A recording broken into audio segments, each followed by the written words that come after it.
ఈరోజు దేవుడు ఈ చివరి దినాల్లో మనకు భరోసా ఇస్తూ ఉన్నాడు. నీ యొక్క సమస్తను నేను ఎరిగినాను, నీ శ్రమను దరిద్రతను నేను ఎరుగుతాను. అయినా నీవు అమోతుడివే, నువ్వు అనుకుంటున్నావు నేను దరిద్రుడిని, నాకేమి లేదు, నాకేమి రాదు, నాకు చదువు లేదు, నాకు సంఖ్య లేదు, నేను ఎవరితో మాట్లాడలేని అనుకుంటున్నావు. కానీ దేవుడు అంటాడు, నరపుత్రుడా నువ్వు నిలవబడము, నేను నీతో మాట్లాడు. దేవుడికి స్తోత్రం. కాబట్టి పిల్లల దేవుడి సన్నిధిలో చాలా విలువైనటువంటి విషయాలు మనం నేర్చుకుందాం. ఈ సమయంలో నాగేంద్రుడు కూడా కొన్ని విషయాలు మీకు తెలియజేస్తారు. వెళ్ళడం మళ్ళీ మన విజయనగరము వెళ్ళడానికి సిద్ధంగా ఉన్నాడు. కంటిన్యూ చేస్తారు. దేవుడి మాటలు తెలియజేస్తారు. తర్వాత మనము వెళ్ళారండి. మొన్న క్రిస్మస్ రోజు నేను ఇక్కడ లేను మా సంఘంలోన, కానీ దేవుని మహిమ బట్టి బాగానే జరిగిందని నేను ఆశిస్తూ ఉన్నాను.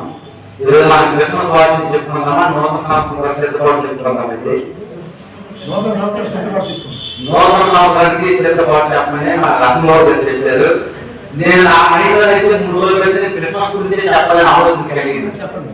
కానీ ఓన్లీ నూతన సంవత్సరం గురించి చెప్తాం. పిల్లరా, మనము ఈ నూతన సంవత్సరానికి ఎలా సిద్ధపడాలి అనేది క్లుప్తంగా మనము ఒక 4 మాటలు చూసుకుందాం. కొత్త సంవత్సరం వస్తుందంటే మాకు ఏం చేస్తారంటే కొత్త బట్టలు కొనుక్కుంటారు, మాకు వాహనాలు కొనుక్కుంటారు, లేదా కొన్ని వస్తువులు కొనుక్కుంటారు. ఈ సంవత్సరమైనా నా కుటుంబము బాగోవాలి, ఈ సంవత్సరమైనా సరే నా కుటుంబంలో కొన్ని గొప్పలు రావాలి, అది మంచిదే. కానీ నేను అక్కడ ఏమిటంటే మనిషి ఎన్ని గొప్పలు పొందుకున్నా సరే, మనిషి అన్ని సంపాదించుకున్నా సరే, ఒక మనిషి తన బ్రతుకును మార్చుకొని కొత్త సంవత్సరం అడుగుతారంటే నిజమైన కొత్త సంవత్సరం. ఎందుకంటే ఒక వ్యక్తి బ్రతుకు మార్చుకోవడం ఎన్ని సంవత్సరాలు ఎదురవుతున్నా సరే వారి జీవితం వ్యర్థం. ఎందుకంటే వారు పోకుండానే బ్రతక దొరుకుతున్నారు, కానీ వారి చుట్టూ ఏమున్నది? పాపం ఉంది. ఆ పాపం ఏం చేస్తారంటే బ్రతికి బ్రతికి బ్రతికి ఒక జన్మన లోయలో పడేస్తారు. అది నీకు తెలియదు, మునిగాంత వరకు తెలియదు. ఒకవేళ చేప ఏదో ఉంటుంది, చేప పాపం అక్కడ భూమి ఉందని పాపం తెలుస్తుంది. తెలియని వాడు ఏం చేస్తారు? అంతా వదిలేకనే లోపుకుని వెళ్ళిపోతారు. వెళ్ళిపోతారు, అయ్యో లోతు అని భయపడతారు. పాపం కూడా అలాంటిదే. చూస్తున్నా కొంచెం కొంచెమే లోతు పొందుతుంది, కానీ లోపలికి వెళ్ళిపోతుంది, మనల్ని ముంచే స్థితికి మారిపోతుంది. కనుక ఈ కొత్త సంవత్సరంలో నేను చెప్పిన మాటలు కాదు, దేవుడు వాటిలో మాట్లాడుతాం. ఒకసారి నిర్ణయ గ్రంథము 19వ అధ్యాయము, నిర్ణయ గ్రంథం 19వ అధ్యాయం 23వ వచనం చదువుకుందాం. కూషు దేశస్థుడు తన చర్మమును మార్చుకొనగలరా? చిరుతపులి తన మచ్చలను మార్చుకొనగలరా? మార్చుకొనగలిగిన కీడు చేయకు అలవాటు పడిన మీరు మేలు చేయవలనను. ఇక్కడ చెప్తూ ఉన్నారు, ఏమి చెప్తూ ఉన్నాడంటే కూసు దేశస్తుడు చర్మం చాలా నల్లగా ఉంటుంది. అది ఎంత నల్లగా ఉంటుందంటే ప్రపంచంలో ఎవరిసానం అలా ఉండదు, అంత నల్లగా ఉంటుంది. వారి చర్మం అన్నమాట. ఏమని చెప్పారు? కూసు దేశస్తుడు తన చర్మం మార్చుకోగలరా? వాడు అక్కడ తన చర్మం మార్చుకోలేని ఎన్ని సబ్బులు రాస్తే మారుతుందండి. ఒకవేళ మనం ఉన్నాం, కొద్ది రోజులు ఏసీలో ఉండి కొద్ది రోజులు రకరకాల క్రీములు రాస్తే మన చర్మం కొంచెము కలర్ మారవచ్చు. కానీ కూసు దేశస్తుడు చర్మం అంట ఎంత వాడు స్నానం చేసినా, ఎంత క్రీము రాసిన వాడి చర్మము మారదని బైబిల్ వాక్యం సెలవుతూ ఉంటుంది కదా.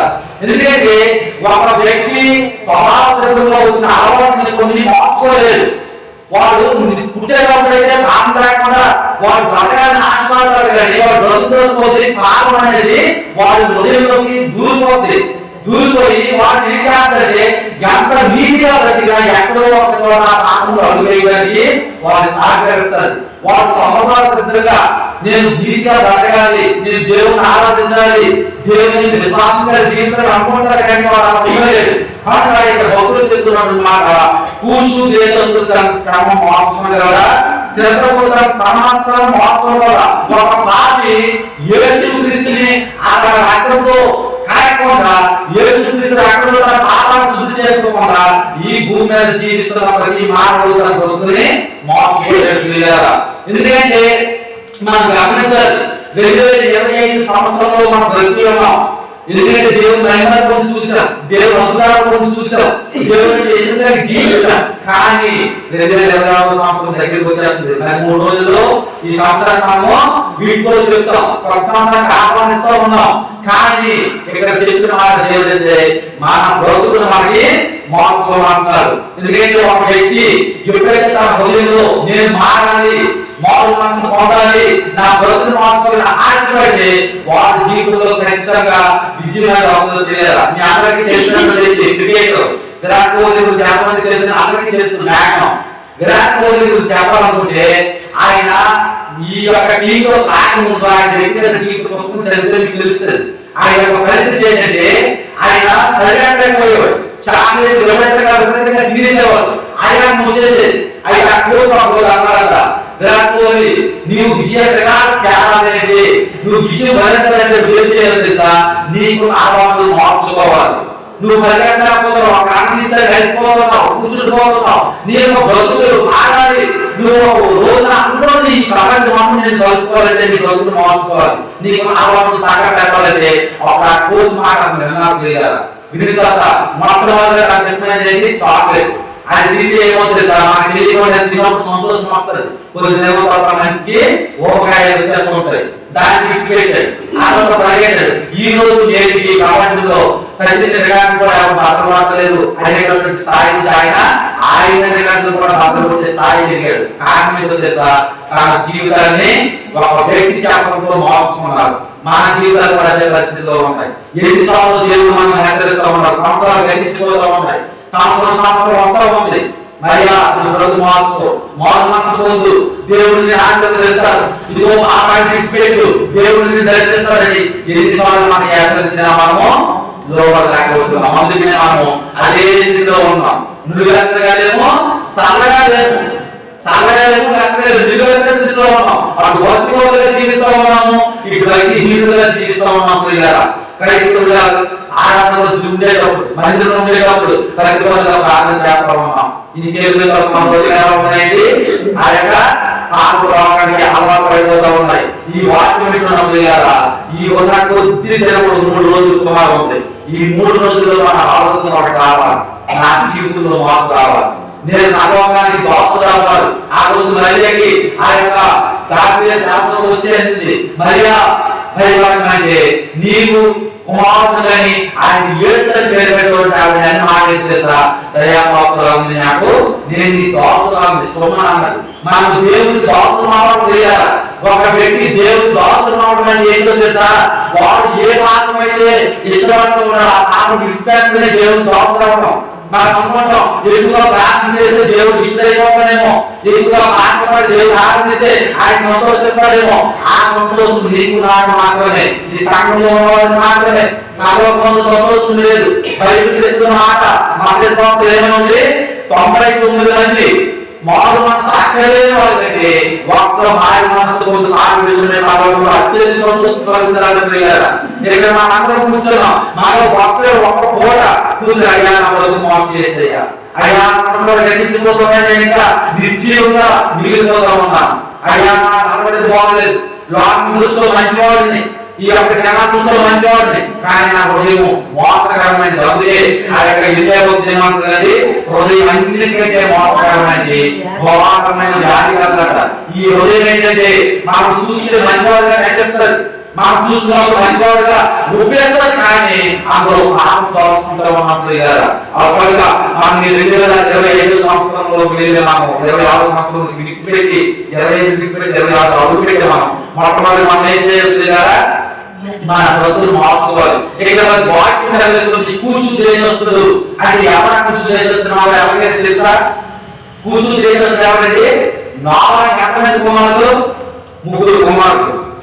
నావాకి 3 కుమారులు, షేము, హాము, యాఫెతు. ఈ 3 కుమారులు మధ్యవాడైనటువంటి వాడు ఎవరు? హాము. ఆ హాము ఏం చేశాడని ఆ యొక్క అన్న తమ్ముడు బయట ఉన్నారు. తన తండ్రి ఎవరి నీతిమంతుడు బయట శాఖిస్తుంది, నీతిపరుడు బయట శాఖిస్తుంది. అటువంటి నీతిపరుడు మద్యం తాగి మందు తాగి పడిపోయాడు తన గుణాలతో, తన ఇంటిలో పడిపోయినప్పుడు ఈ యొక్క షేమ్ ఆమె చేసేది తెలుసా? తన తండ్రి దశమానం చూసి ఏం చేయాలండి? వెంటనే దుఃఖో లేదు కప్పాలి. కానీ ఏం చేయాలి తెలుసా? కప్పలేదు. కప్పగా ఎక్కడాదిగా వెళ్ళి వాడి అన్నకి తమ్ముడికి తీసుకొని వచ్చారు. ప్రియులారా, తీసుకొని వచ్చి అయ్యా మన తండ్రి చూడండి ఎలా పడిపోయాడు, వేగంగా మందులాగి పడిపోయాడు హ్యాపర్ చేసినటువంటి వ్యక్తి. కనుక ఒక అర్థమైన చూడండి వాళ్ళు ఏం చేశారు కదా? ఆ తండ్రి దశమం కూడా చూడడానికి బాధపడి బ్యాంక్ నుంచి తిరిగి వాళ్ళ కంటికి తెచ్చి నా తండ్రికి కట్టారు. కొంతమంది వాళ్ళు ఆశీర్వదింపబడ్డారు, వీళ్ళు శపింపబడ్డారు. ఆ శపింపబడిన ఆ పాము కుమారుడే ఈ యొక్క కూసు వచ్చి బయట సెలవుతారు. ఎందుకంటే ఈ యొక్క కూసు దేశం చెప్తాడు అంటే పాపాన్ని ఇష్టపడి ప్రేమించేవాడు. ఆ నలుపు చర్మంగా తన చర్మమును కూర్చొని వదిలిస్తా ఉన్నాడంటే తన చర్మము ఆ హృదయంతో సమానం. ఆ హృదయంలో పాపం పెట్టుకున్నాడు, ఇష్టపడతా ఉన్నాడు, ఆనందపడతా ఉన్నాడు. అయ్యో కొన్ని చూడని చూసి వాటిని చూసి సంతోషిస్తా ఉన్నటువంటి వాడు ఈ కూసు. దాని గురించి ఇక్కడ దేవుడు సెలవిస్తూ ఉన్నాడు. ఈ రోజు 24 సంఘంలో మన అందరూ హృదయాలు అలా ఉన్నాయేమో. కొన్ని గంటలైన వాటిని చూసి సంతోషపడిన వారు, కొన్ని గంటలైన సాంఘికులు విని సంతోషించిన వారు, అయ్యో అక్కడ వాడాలా ఇక్కడ అని చెప్పుకుంటూ తిరిగిన వారు కూడా చాలా మంది ఉన్నారు. వారి గురించి దేవుడు హెచ్చరిస్తూ ఉన్నారు. ఒకవేళ తెలుగు ఆ వారి పాపం బట్టి వీరి పాపం బట్టి దేవుని సన్నిధిలో పశ్చాత్తాపం పడి కన్నీరు కాచి దేవుని దగ్గర అయ్యా క్షమించవాలని, అయ్యా వారి బ్రతుకు మార్చండి అంటే నీవు ఆశీర్వదించబడతావు. మీరు అన్నవారే ఎవరు అన్నవారా? ఈ యొక్క యాపేతు షేము వల్ల ఈ హాములే 10 మందికి చెప్పుకొని వాళ్ళ దగ్గర ఇక్కడ దాకా చెప్పుకుంటూ వారి కుటుంబాల్లో చూపెట్టి వీరి కుటుంబాల్లో చూపెట్టి ఏదో సంవత్సరం అంతా గ్రహించారేమో. ఒకవేళ శరీరపడిపోయావు, నువ్వు చేసిన కష్టాలు ఎదురైపోతుంది, నువ్వు చేసిన పని సాధన రావడం లేదు, నువ్వు ఎంతగా బాగుపడాలనుకున్నా రాలేకపోతున్నావు, క్రిందకి అధిక గుర్తుపోయావు, ఎంత ఆరోగ్యం సంపాదించుకున్నాక నీలో ఈ గుళ్ళ గుణం ఉందేమో. ఒకవేళ 2025 సంవత్సరం అంతా బ్రతికేశాం. ఈ ఆరోగ్యంలో వాటిని విడిచిపెట్టి మనము 2025 సంవత్సరంకి వెళ్ళే ముందు మన బ్రతుకుల్ని మనం మార్చుకోవాలి. ఈ 2025 సంవత్సరం ఒక మర్చిపోయింది, అందులో మన పాపాన్ని అందరం మర్చిపోయి దేవుడు ఇచ్చిన వాక్యాన్ని జ్ఞాపకం తెచ్చుకోండి. అయ్యా నేను మారుతాను, నా ఎందుకు సంతోషపడాలి, నాలో ఒక జనం సంతోషం కాగాలంటే నేను మారు మనసు పొందాలి. మన అందరం మన బ్రతుకులు మన మార్చుకున్నాం. ఎందుకంటే చెప్తా ఉన్నారు మామూలు వ్యవస్థలు చూసుకుంటే వ్యవస్థలు చేస్తా ఉన్నారు. తల్లిదండ్రులు ఎంతో కష్టపడి లక్షలు పెట్టి చదివిస్తుండేటప్పుడు వాళ్ళేం చేస్తారు తెలుసా? తల్లిదండ్రులు ఎదురుగా పుస్తకం కొరకు చదివిన వారుగా నాటకం చేసిన వారు కూడా చాలా మంది ఉన్నారు. ఆ పుస్తకాలు పెట్టుకుని ఎవరెవరికో సాధ్యులు ఎవరెవరికో లేనిపోయిన పెట్టుకొని చెడిపోయే వారు ఉన్నారు. ఎందుకంటే సంవత్సరం అంతా గెలిచిపోయేమో వాళ్ళన్నింటినీ విడిచిపెట్టేద్దాం, ఇప్పుడు నీతిగా నిజాయితీగా బ్రతకడం.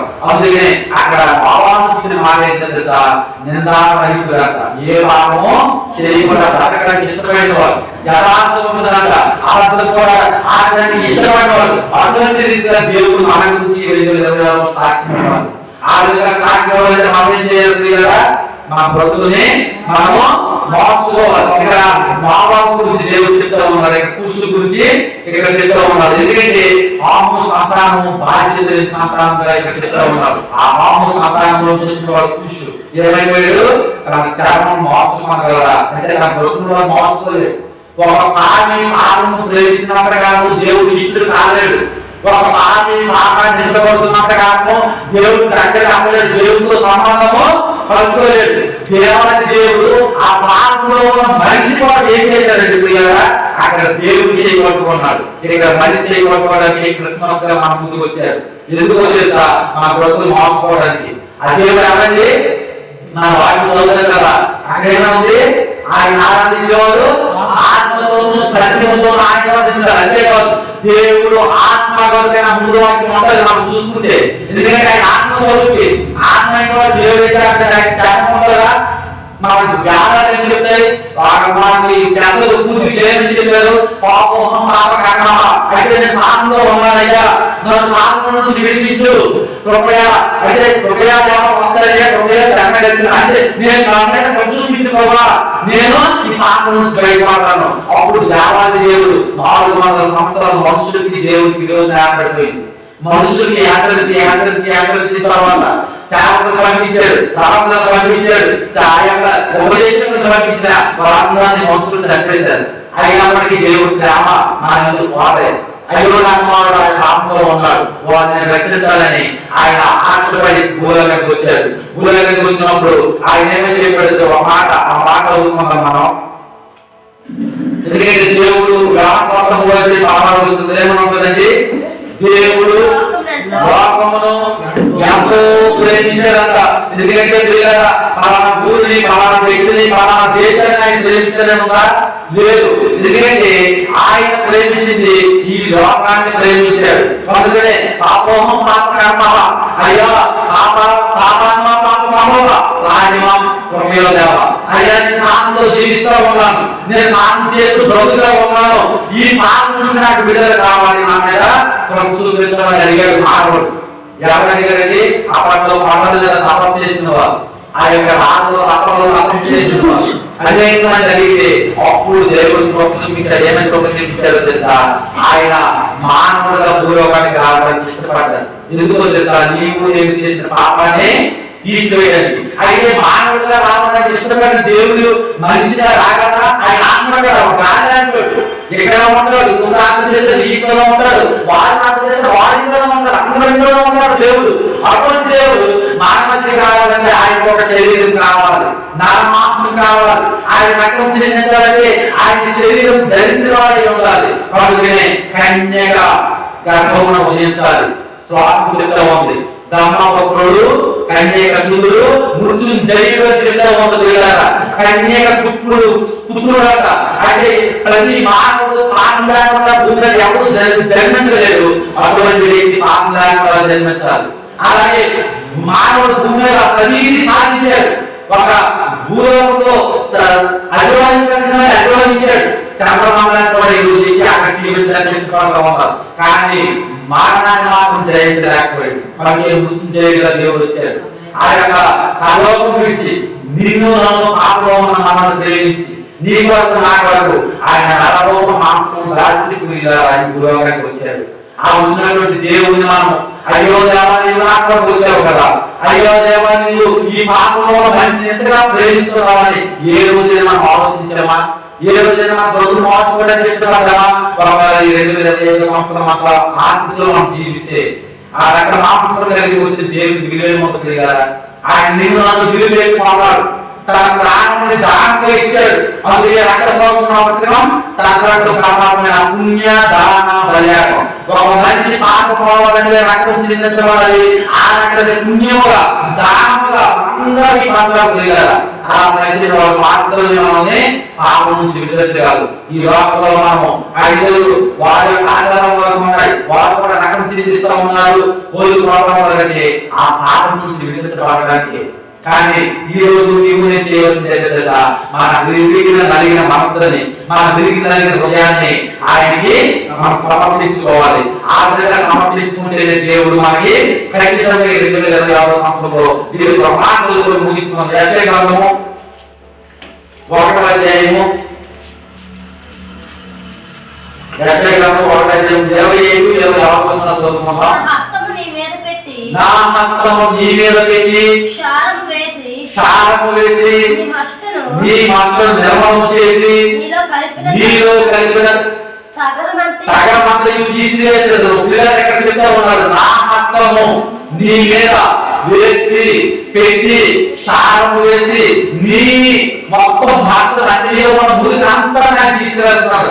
దేవుడు హస్తము ఎన్ని రకాలు తెలుస్తుంది కదా? 5 రకాలు. ఇక్కడ యెషయా భక్తులు సెలవిస్తూ ఉన్నారు. మొట్టమొదటి హస్తము యేసుక్రీస్తు ప్రభువారి గుర్తు. ఇక 2వ హస్తము పరిశుద్ధాత్మైన దేవుని గుర్తు. ఇక 3వ హస్తము వాక్యం అనే ఖడ్గమానికి గుర్తు. ఇక 4వ హస్తము శాస్త్రం ద్వారా గుర్తు. ఇక 5వ హస్తము ఉపసారకుడి ద్వారా గుర్తు. ఒకవేళ శాస్త్రం ద్వారా దేవుడు హెచ్చరిస్తా ఉన్నాడు, నువ్వు బ్రతుకు మార్చుకోలేదేమో. ఉపదేశం చెప్పిన హెచ్చరించాడు, వాళ్ళ బ్రతుకు మార్చుకోలేకపోయేమో. వాక్యం అనే ఖడ్గంతో ఎన్నో సార్లు నేను ఆనందించాడు, నీ బ్రతుకు మార్చుకోలేకపోయేమో. చివరికి పరిశుద్ధాత్మ దేవుడే నిన్ను నీ యొక్క కళ ద్వారా నీ దర్శనాల్లో హెచ్చరించాడు, నీ బ్రతుకు మార్చుకోలేదేమో. యేసయ్య సువార్త ఈ భూలోకం అంతా వివరించబడతా ఉంది. ఇప్పటికీ నీ యొక్క బ్రతుకు మార్చుకోలేకపోతే, ఈ 5 లక్షణాలతో కలిగిన దేవుని యందు విశ్వాసం ఉంచితే అప్పుడు దేవుడు ఏం చేస్తాడు అన్నది అక్కడ చదువు. నా హస్తం నీ మీద పెట్టి శాసనం వేసి నీ మచ్చను నిర్మం చేసి నీలో కలిగిన తగనంతా తీసేస్తాను కదా. నీలో ఏమో ఎక్కడో ఏదో చిన్న పాపం అక్కడ దోషం బ్రతుకుతున్నావేమో, అదంతా దేవుడు తీయడానికి ఇష్టపడుతున్నాడు. ఆ తత్వాక్యం ఏముంది? మొదటి నుండి నీకు న్యాయాధిపతులను మరణించాను. నీ యొక్క జీవితం మరణంతో ఏ ప్రక్రియలో జీవించావో, దేవుడి దగ్గరికి వచ్చేటప్పుడు ఏ ప్రక్రియలో ఉందో ఆ ప్రక్రియ దేవుడు ఇవ్వడానికి ఇష్టపడతా ఉన్నారు. ఆదిలో నుండి నేను నీకు ఆలోచన మరణాన్ని ఇస్తాను. అప్పుడు నీ ఆరాధనలో దేవుడు నీ పూర్వపదం దేవుడు గుర్తు చేయడానికి ఇష్టపడుతున్నాడు. అప్పుడు నీతి అర్థమనియు నమ్మకమైన నాగమనియు నేను నీకు పెడతాను. అప్పుడు ఈ భావం పెట్టి దేవుడు నీకు కట్టడానికి ఇష్టపడతాడు. ఏమని తెలుసా? ఈయన నా యేసుక్రీస్తు వారు నెలలో ఆశిస్తున్నప్పుడు మొట్టమొదటి ఆకర్షణ స్వరము ఇదే మిగిలారు. పరిశుద్ధాత్మ పౌరులు వచ్చి ఈయన కుమారుడు నేను ఆనందిస్తున్నాను. ఈ రోజు ఈ సగంలో ఉన్న అందరి గురించి దేవుడు రాబోయే 20 సంవత్సరంలో ఈయన కుమారుడు, ఈయన కుమారుడు, ఇదిగో ఈయన ఇష్టం కలిగిన వాడని మన అందరి గురించి చెప్పాక మన బ్రతుకు మార్చుకుందాం. 2026 సంవత్సరం అందరము సిద్ధపడగలుగుతాం. దేవుడు ఇచ్చే మాటలు దీవించుకుందాం. మరి చక్కని మాటలు తెలియజేస్తున్న కుమారుడైనటువంటి నాగేంద్ర దీవించిన కాక ఈ మాటల్లో మీరు సరిచేయబడాలని దేవుడి చేత దిద్దుబాటు చేసుకోవాలని. దిద్దుబాటు నీకు అసహ్యము కదా అని అంటూ అన్నాడు. దిద్దుబాటు చేసుకోవాలి, మనల్ని మనం సరిచేసుకోవాలి.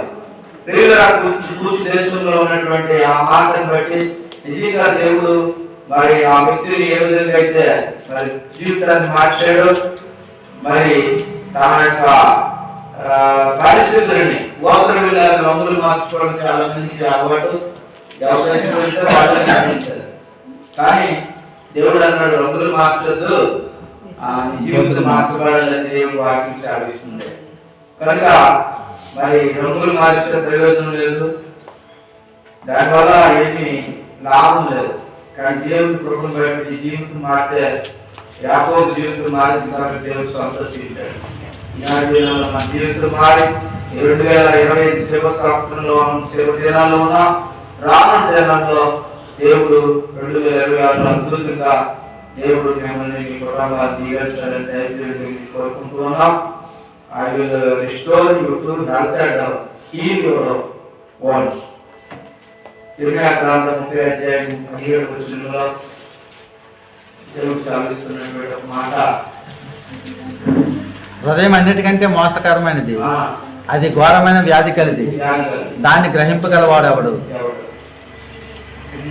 ఇర్మియా 30:17.